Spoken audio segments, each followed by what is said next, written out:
Hello, good morning ulit mga tropa, mga papi. Salamat sa Happy New Year din pala. Salamat din sa mga patuloy na nagsasubscribe dahil as of now nasa 778 na. Okay yan, sige lang. At mag-upload tayo ngayon ng video, tips naman. Kadalasan puro mechanical o kaya sa maintenance ng makina ang ina-upload ko. Ngayon naman tungkol sa interior ng ating mga beloved na sasakyan. Paano natin mapapanatiling smelling fresh at hindi nakakadiri para sa atin pagsasakay o kaya para sa mga kasama nating makikisabay o kaya para sa kung pinaparentahan yung sasakyan para sa ating mga kliyente, para hindi naman mandidiri sa ating mga sasakyan. Okay, pala sabihin natin, dapat yung kung ganito yung mating nyo, pwede nyo tatanggalin yan, ipapagpag, o kaya kapag yung may amoy talaga, nahuhugasan naman siya, isprayan nyo ng tubig o kaya power washer. Kung wala kayong power washer, pwede sa car wash, papabugahan nyo to sabon, tapos tuyo, bibilad, matutuyo na yan. Tapos punas-punas din sa ating mga interior, sa dashboard, punasan nyo ng basahan lang o kaya kung medyo malagkit, basa, tapos tutuyuin nyo. Tapos meron pinapahid dyan na na chemical. Sa reverse meron yung kulay puti. Tapos dito rin, ayan,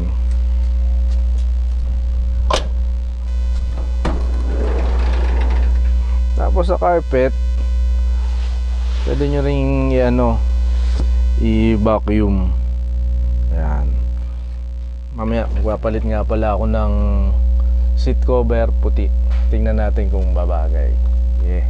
Tapos ang mahalaga, ito nga pala yung tip na to nakuha ko kay Alden.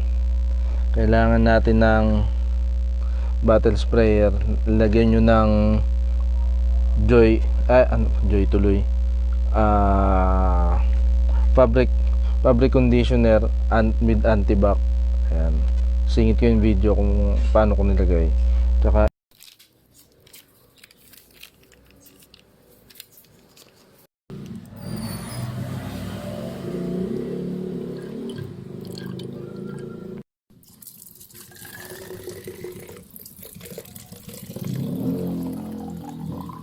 itong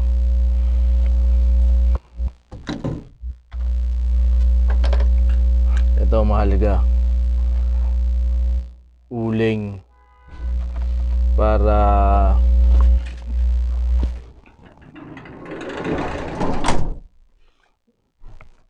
kailangan nyo maglagay ng uling kasi pag nabibilad, lalo na pala sa pag yung mag-iiwan kayo ng sasakyan sa garahe nyo, nakabilad o kaya kahit may bubong, pag iniwan nyo ng mga 2 linggo, kita nyo yung loob, maalimuom yung mga singit-singit na ganyan, magkakaroon ng ng amag. Lalo ito yung plastic, mamumuti yan. Tapos dito ganun din, tapos ang baho ng loob nun.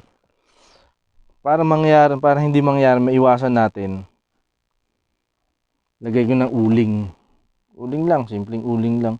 O kaya kung gusto nyo gumastos, bili kayo ng dehumidifier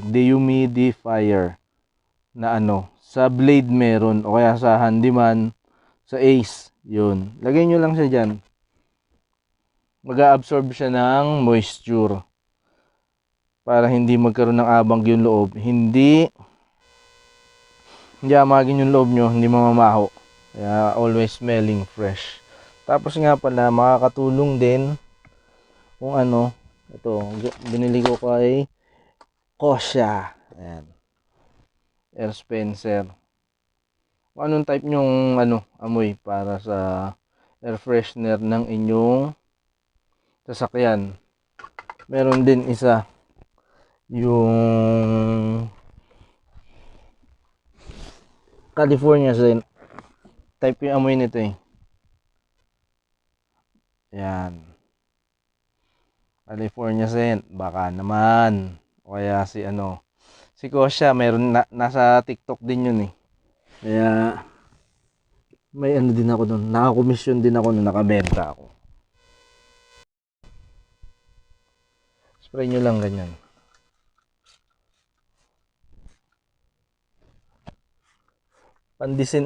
Pandisinfect na.